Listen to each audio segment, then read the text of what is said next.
Vamos agora concluir a nossa palestra complementar que tem por título Chefia e Liderança.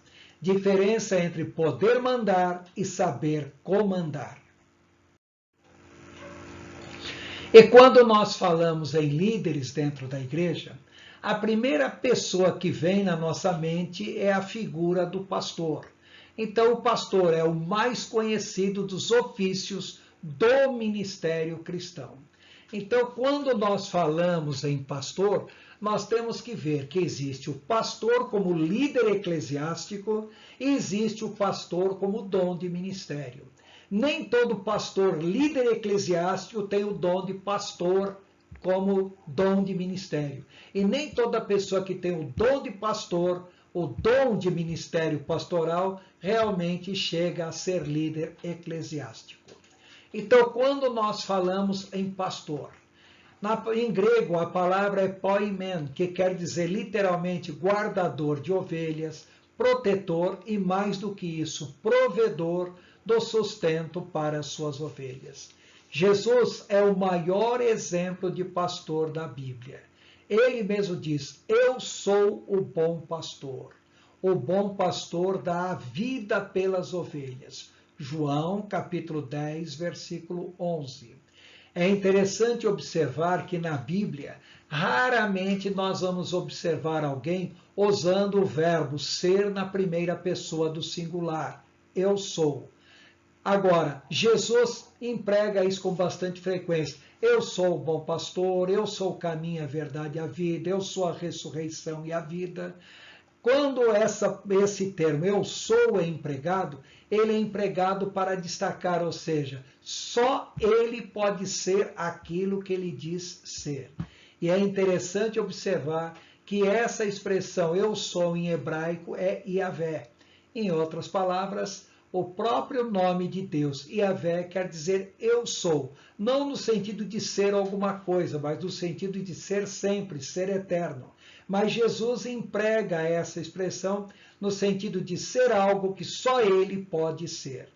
Então, nós encontramos em Hebreus capítulo 13, versículo 20, o cuidado que o pastor deve ter pelo seu rebanho. Em 1 Pedro capítulo 2, verso 25, capítulo 5, verso 4, onde nós vemos a importância do pastor para o seu rebanho. A seguir, nós estaremos lendo tais referências um pouco mais à frente. O pastor é o mesmo que presbítero, é o mesmo que ancião na Bíblia, como nós já veremos em 1 Pedro capítulo 5, verso 1 e 2. A palavra presbítero em grego, ancião, quer dizer pessoa mais velha. Não necessariamente a pessoa mais velha em idade, mas mais velha é uma posição de dignidade e de respeito. Então, pessoa mais velha, sinal de respeito e dignidade. Que pessoa que tem mais experiência de vida, mais paciência, pessoa que é menos levada pelos impulsos da mocidade. O pastor é o mesmo que bispo, e a palavra bispo ou episcopos em grego quer dizer superintendente, inspetor, supervisor, vigilante, no sentido de ser o exemplo e não fiscal, alguém digno de ser imitado. Mais uma vez citamos 1 Coríntios, capítulo 11, versículo 1, onde Paulo diz: sede meus imitadores, como também eu sou de Cristo. As funções do pastor dentro da igreja. Em primeiro lugar, a primeira função do pastor é cuidar do rebanho. Repare o que Pedro diz e que também o profeta Jeremias diz.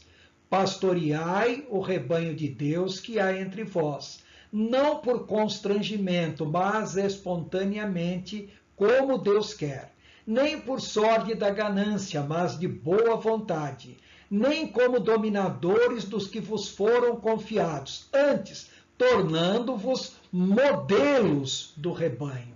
1 Pedro, capítulo 5, versos 2 e 3. E também, pastores segundo o meu coração, que vos apacentam com conhecimento e com inteligência.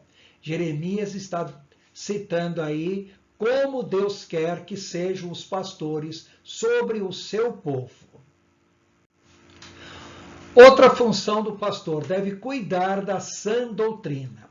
Então deve ser apegado à palavra fiel, que é segundo a doutrina, de modo que tenha poder tanto para exortar pelo ensino, como para convencer os que o contradizem. Tito, capítulo 1, versículo 9. Também deve ser alguém que tenha a responsabilidade de administrar a igreja e que governe bem a própria casa, criando os filhos sob disciplina, com todo respeito, pois se alguém não sabe governar a própria casa, como cuidará da igreja de Deus? 1 Timóteo, capítulo 3, versos 4 e 5. O que poderia desqualificar uma pessoa para ser um verdadeiro líder espiritual? Então vejamos alguns pontos que podem desqualificar um líder. Primeiro, pessoa que tem falta de convicção. Se a pessoa tem falta de convicção da sua fé, então ela não serve para ser um líder espiritual, porque o verdadeiro líder, ele tem que realmente crer naquilo que ele prega. Outra coisa que pode desqualificar um líder: não ter a visão ou não querer a multiplicação do grupo do qual faz parte. O verdadeiro líder sempre busca o crescimento do grupo que está sob a sua liderança. Outro ponto que desqualifica uma pessoa para ser líder: insubmissão à liderança da igreja. Então, todo líder, ele sempre deve respeitar a autoridade constituída. E se ele for a autoridade maior dentro da igreja, ele deve ter um grupo de colaboradores ou um grupo de pessoas de ministério, de tal maneira que ele também faça desse grupo uma fonte de prestação de contas. A insubmissão à liderança da igreja desqualifica uma pessoa para ser líder. Também outra coisa que desqualifica uma pessoa para ser líder é não ser participante ativo nos trabalhos da igreja. O verdadeiro líder sempre é participante ativo das atividades principais da igreja. Outro ponto que desqualifica uma pessoa para ser líder é pessoa envolvida na disseminação de ensino bíblico errôneo ou envolvimento com heresia. O verdadeiro líder sempre tem que ter a sua vida focada na verdadeira hermenêutica, na verdadeira interpretação bíblica. Outro ponto que desqualifica uma pessoa para ser um líder: ausência de uma vida dedicada a Deus. Então a pessoa tem que ter uma vida pessoal voltada para Deus. Outra coisa que desqualifica uma pessoa para ser líder: temperamento arrogante, explosivo, sem controle, incapacidade de perdoar. Então, se a pessoa não sabe controlar seu temperamento, não será uma pessoa devidamente qualificada para ser um verdadeiro líder espiritual.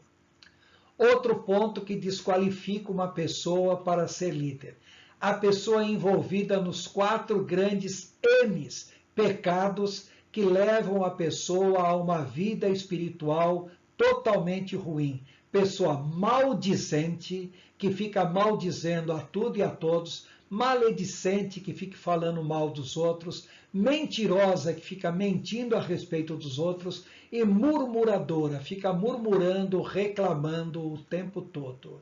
Se a pessoa é maldizente, maledicente, mentirosa e murmuradora, não serve para ser líder espiritual. Outra coisa, uma pessoa que vive uma vida de pecado, uma vida atolada em coisas erradas, essa pessoa realmente também é desqualificada para ser um líder espiritual. A pessoa que busca autopromoção, prestígio, poder ou lucro financeiro, isso também desqualifica a pessoa para ser um verdadeiro líder espiritual. A pessoa que não contribui com seus dízimos e ofertas para a manutenção da própria obra de Deus, então não pode ser líder da obra de Deus. A pessoa também não pode ser neófita, Ou seja, neófita aqui, embora o termo seja empregado no sentido de ser novo convertido, mas o termo aqui tem um sentido mais amplo. Uma pessoa imatura espiritualmente. Não quer dizer necessariamente que seja uma pessoa nova de idade, mas sim uma pessoa que seja imatura no sentido espiritual. E por fim, aquela pessoa que acha que não precisa participar de qualquer curso ou seminário de treinamento para líder. O verdadeiro líder sempre está procurando estudar, conhecer-se, aprimorar. Se a pessoa acha que não tem nada a aprender com os outros, então imediatamente nós podemos dizer essa pessoa não está qualificada para ser um verdadeiro líder espiritual.